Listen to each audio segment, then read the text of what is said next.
Hello everyone, welcome back to my channel. और मैं हूं पूजा। आज मैं आप लोगों से बात करूंगी टी ट्री ऑयल के बारे में। तो मैं आपको ये बताना चाहूँगी कि स्किन केयर के में जो प्रोडक्ट होते हैं, cleansing products, anti fungal nail treatment, pimple हटाने की क्रीम या फेस पैक, जो कुछ भी होते हैं उसमें टी ट्री का इस्तेमाल किया जाता है।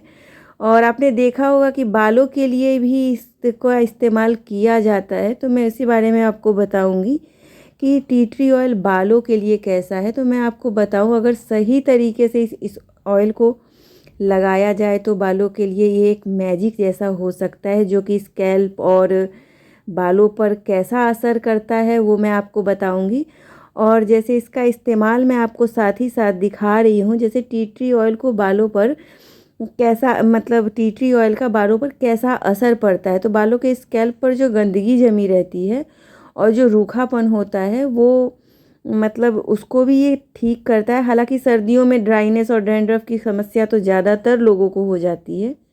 जब भी बालों पर हम हाथ फेरते हैं तो लगता है कि हमारे बाल से सफ़ेद सफ़ेद रूसी जैसी गंदगी गिरती है।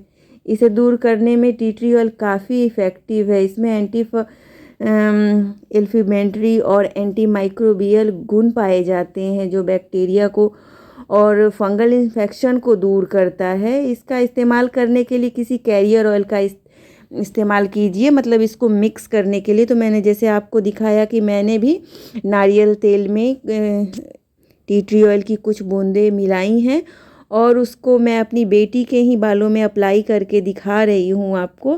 और इसको हल्के हाथों से मसाज भी करना है हमें 10 मिनट के लिए। और फिर अगर डे टाइम है तो गर्मियों में तो ऐसे तो ये प्रॉब्लम ज़्यादातर ड्राइनेस की और डैंड्रफ की हमें सर्दियों में ही ज़्यादा देखने को मिलती है।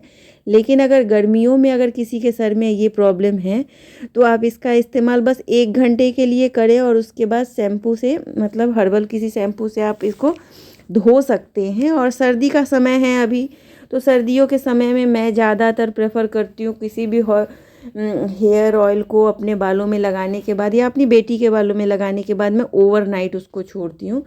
क्योंकि स्कैल्प फ्लेक्स के साथ साथ जो टी ट्री ऑयल होता है डैंड्रफ को भी छुटकारा दिलाता है, डैंड्रफ से भी।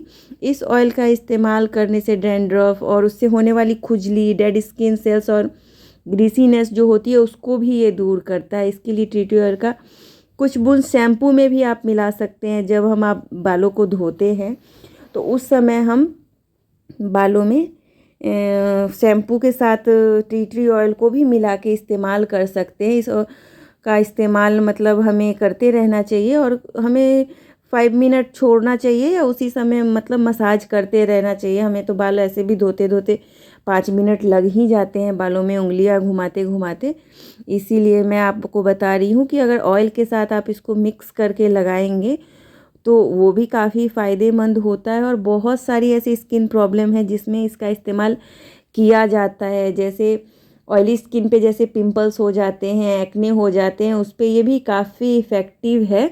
और इस ऑयल का इस्तेमाल बालों को झड़ने से रोकने के लिए भी किया जाता है, बालों की ग्रोथ के लिए भी किया जाता है और बालों को घना करने के लिए भी इसका इस्तेमाल किया जाता है। तो बालों की ग्रोथ के लिए हम आप क्या कर सकते हैं, जैसे हम गुनगुने तेल को लें, जैसे हम किसी भी कैरियर ऑयल का इस्तेमाल कर सकते हैं, olive oil, almond oil, castor oil, I think coconut oil भी हम इस्तेमाल कर सकते हैं। और मैंने आपको इस वीडियो में दिखाया भी है कि मैंने कोकोनट इस्तेमाल ही किया है, कोकोनट ऑयल का इस्तेमाल।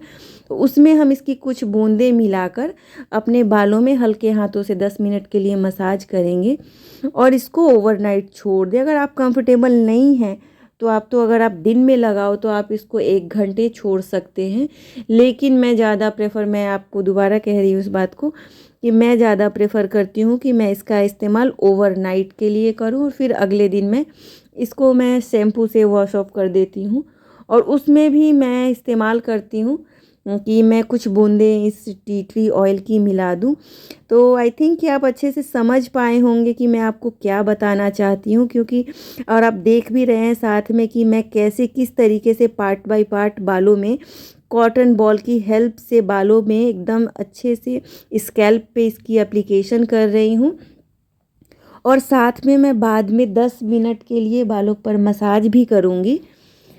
आप ऐसे ही इसका इस्तेमाल कर सकते हैं। और मैंने आपको बताया शुरुआत में भी, अगर सही तरीके से और रेगुलर हम इसका इस्तेमाल करते हैं सही ढंग से, तो ये काफ़ी इफ़ेक्टिव रेमेडी है जो बालों को बहुत सारे प्रॉब्लम से दूर कर सकती है। और एक बहुत ही इम्पॉर्टेंट बात मैं बताना चाहूँगी आपको कि इस टी ट्री ऑयल के इस्तेमाल से जो बालों में जुएँ हो जाती हैं, इसमें भी काफ़ी इफ़ेक्ट पड़ता है। आपने देखा होगा, आप नोटिस करेंगे कि अगर जो जुओं के लिए जो शैम्पूज़ आती हैं, जो हेयर ऑयल्स आते हैं, उसमें एक इंग्रेडिएंट टी ट्री ऑयल भी होता है जो एक ठंडक सी, मिंट जैसी ठंडक देता है बालों में लगाने से। और मतलब इससे मतलब एक सनसनाहट सी आती है बालों में। एक मैं सीधे स्पष्ट शब्द में ये बताऊं तो इससे मतलब वो थोड़े अधमरे से हो जाते हैं जुएँ। और उसको जब हम उसको निकालते हैं वो जुएँ निकालने वाली कंघी से, तो बहुत ही आसानी से निकलते हैं। तो अगर किसी को जुओं की प्रॉब्लम है तो ज़रूर आप इसका ट्राई मतलब कीजिएगा आप, क्योंकि ये मतलब एक हीलिंग प्रॉपर्टीज़ हैं जो अगर हमारी स्किन में कुछ भी कट फट होता है तो उसको भी हील करता है। और ये हमारे इन्फेक्शन को भी दूर करता है, फंगल इन्फेक्शन को भी दूर करता है। मैंने काफ़ी बातें आपको इस वीडियो में बताई हैं और समझाई हैं। और मैं चाहूँगी कि आप लोग भी इस टी ट्री ऑयल को ट्राई करें और अपने फीडबैक्स ज़रूर दें मुझे कमेंट सेक्शन में लिखकर। और वीडियो आपको कैसी लगती है ये भी आप ज़रूर बताइएगा। और वीडियो अच्छी लगे तो लाइक ज़रूर कर दीजिएगा इस वीडियो को। और आप देख सकते हैं मैं हल्के हाथों से मसाज भी कर रही हूँ अपनी बेटी के बालों में। तो आपको भी ऐसा ही करना है। अगर आप टी ट्री ऑयल का इस्तेमाल ना कर रहे हो तो आप सिंपल ये भी आप समझ सकते हैं, किसी भी ऑयल को, जिस ऑयल के बारे में मैंने बताया, जैसे कि coconut oil, almond oil, castor oil और ऑलिव ऑयल, ये सब जो तेल हैं। और आई थिंक सबसे बेसिक जो हमारे घर में जो सरसों तेल होता है, उसका भी इस्तेमाल आप कर सकते हैं बालों की मसाज करने के लिए। इसमें कोई हार्ड एंड फास्ट रूल नहीं है कि जो मैंने कहा है उसी का आप इस्तेमाल करें। आप जिस ऑयल के साथ कंफर्टेबल है, जिस ऑयल के साथ आप इजी टू यूज़ है, जिस ऑयल को लेकर आप उस ऑयल का इस्तेमाल कर सकते हैं इसमें। तो आप ज़रूर ट्राई कीजिएगा इस ऑयल को और आप अपने फीडबैक ज़रूर दीजिएगा मुझे।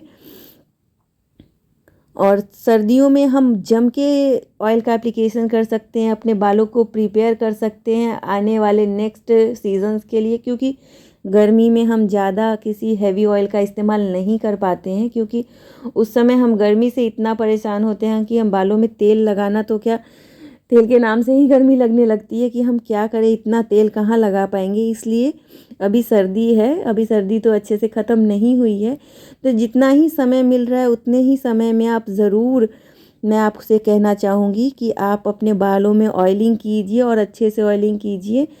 आप तो अभी सर्दी में तो आप अगर हफ्ते में 3 बार ऑयलिंग करें अपने बालों को तो बहुत अच्छी बात है। और हाँ, मैं आप दिखा रही हूँ यहाँ पे कि बालों को कॉम्ब ज़रूर कीजिए ऑयलिंग करने के बाद, मसाज करने के बाद। उससे बाल मतलब एकदम डिसिप्लिन में रहेंगे, बाल उलझेंगे नहीं और रात को बाल परेशान नहीं होंगे इधर से उधर। हाँ, तकिया तो ज़रूर थोड़ा सा काला पड़ेगा, लेकिन कोई बात नहीं है, बालों के लिए इतना चलेगा। बालों को मसाज करने के बाद हल्के हाथों से कंघी भी करना काफ़ी ज़रूरी है, क्योंकि बाल जब उलझ जाते हैं तो अनमैनेजेबल बाल बिल्कुल भी अच्छे नहीं लगते हैं। तो आप इस मतलब मेथड का इस्तेमाल कर सकते हैं कि बालों में आप ऑयलिंग करें, ऑयलिंग के बाद अच्छे से मसाज करें और मसाज करने के बाद बिल्कुल हल्के हाथों से बालों को कंघी करें और एक अच्छी सी सॉफ्ट हल्की सी चोटी बना लें, जो कि किसी के भी लिए, अगर आपके बच्चे हैं या आप खुद हैं, आप देखिए उस समय आपके इतना अच्छा रिलैक्सेशन मिलता है और इतना राहत मिलेगा। और उस दिन नींद भी बहुत ही अच्छी आती है, क्योंकि ये मेरा पर्सनल एक्सपीरियंस है खुद के साथ, मेरी बेटी के साथ। इस वीडियो में मैं आपको बस यही बताना चाह रही थी कि अभी सर्दी है, आप अपने बालों में अच्छे से ऑयल का मसाज कीजिए, अपने बालों को अच्छे से नरिशमेंट दीजिए, क्योंकि आने वाले मौसम में हम नहीं कर पाते हैं इतना कुछ, क्योंकि गर्मी में हम चाह के भी इतना हैवी ऑयल मसाज नहीं दे पाते हैं अपने बालों को। तो आप ज़रूर इसका ट्राई कीजिएगा। हाँ, और फिर मैं आपको दिखाती हूँ कि मैं अपनी बेटी को बालों में शैम्पू करने के बाद कैसा रिज़ल्ट आया है। बाल बहुत ही सॉफ्ट हो गए थे। हालांकि एक वॉश में तो डैंड्रफ नहीं जा सकता है, क्योंकि मेरी बेटी के बालों में डैंड्रफ था, इसीलिए मैंने इस रेमेडी का इस्तेमाल किया था उसके बालों में। तो आप देख सकते हैं, लेकिन बाल बहुत ही सॉफ्ट हो गए थे, बहुत ही मैनेजेबल थे। और आप देख सकते हैं कि बालों में कुछ ज़्यादा शैम्पू करने के बाद कंघी करने की भी ज़रूरत नहीं पड़ी, बस एक दो कंघी मैंने लगाई थी और बाल बहुत अच्छे से फ्रेश हो गए थे। और डैंड्रफ तो आपको दिख ही रहे, मैंने आपको बताया है कि एक दो वॉश में कुछ मैजिकल इस्पेक्ट नहीं कर सकते हैं। तो कैसा लगा ये वीडियो आप ज़रूर बताइएगा कमेंट सेक्शन में लिख के। मिलूंगी किसी नेक्स्ट वीडियो में कुछ अच्छा सा, इंटरेस्टिंग सा और हेल्पफुल सा लेके। तब तक के लिए take care and bye, and keep watching my channel and support me. Thank you.